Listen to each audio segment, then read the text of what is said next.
Together we achieve victory over heart failure. नमस्कार श्रोत्यांनो, मी doctor Tushar Patil, interventional cardiologist practising at Sarvagya cardio care centre, Wadi Bhokar road, Dhule.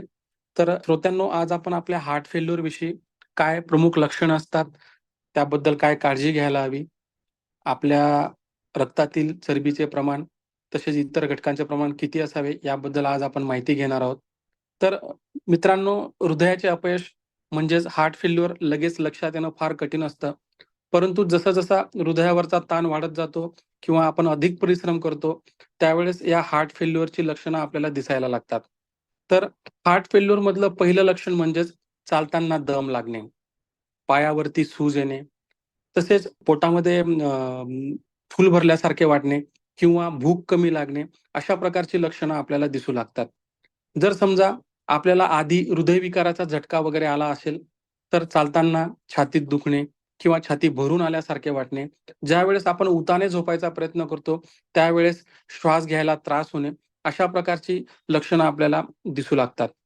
काही वेळेस ज्यावेळेस हृदयाची पंपिंग कॅपॅसिटी खूपच प्रमाणात कमी झालेली असते, त्यावेळेस उभे राहिल्यानंतर चक्कर येणे किंवा मेंदूला रक्तपुरवठा कमी येऊन मूर्छित पडण्याची सुद्धा शक्यता असते. तर आपण आपल्या काही जे व्हायटल्स आहेत, म्हणजे जसं की बीपी याबद्दल जाणून घेऊया. तर आपला बीपी सामान्यतः 120-80 पेक्षा कमी असणं फार गरजेचं आहे. तसेच आपला जो कोलेस्ट्रॉल आहे, हा जर आपले वय 19 किंवा त्यापेक्षा कमी असेल, तर तो एलडीएल कोलेस्ट्रॉलची लेवल 110 किंवा त्यापेक्षा कमी ठेवणे फार गरजेचं आहे व एसडीएल लेवल ही 45 मिलीग्राम किंवा त्यापेक्षा जास्त असणं फार गरजेचं आहे. जर आपले वय 20 वर्षापेक्षा जास्त असेल, तर एलडीएल 100 आणि एसडीएल 40 ते 50 दरम्यान ठेवणे फार गरजेचे आहे.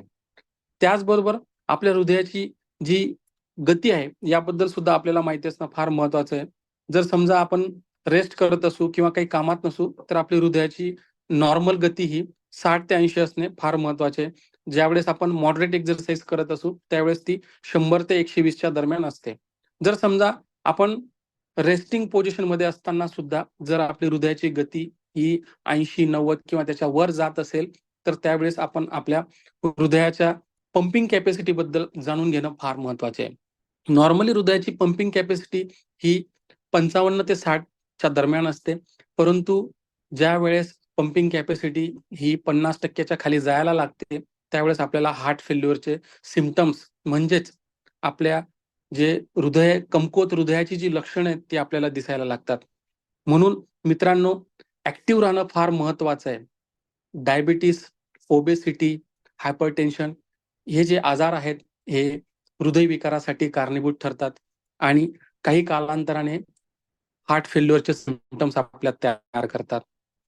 तर या 3 महत्त्वाच्या गोष्टींपासून वाचवण्यासाठी नियमित एक्सरसाइज करणे, मिठाचे प्रमाण कमी ठेवणे, थंड, तेलकट, तुपकट पदार्थ कमी घेणे, साखरयुक्त जी पेय आहेत त्यांचं प्रमाण कमी ठेवणे फार गरजेचं आहे व डेली 10,000 पावलं चालणे, जे आपल्या हृदयासाठी खूपच लाभदायक आहे. तर या सर्व गोष्टींचा अवलंब करून आपण आपल्याला हृदयची पंपिंग कमी होण्यापासून किंवा हार्ट फेल्युअर पासून वाचू शकतो. Thank you.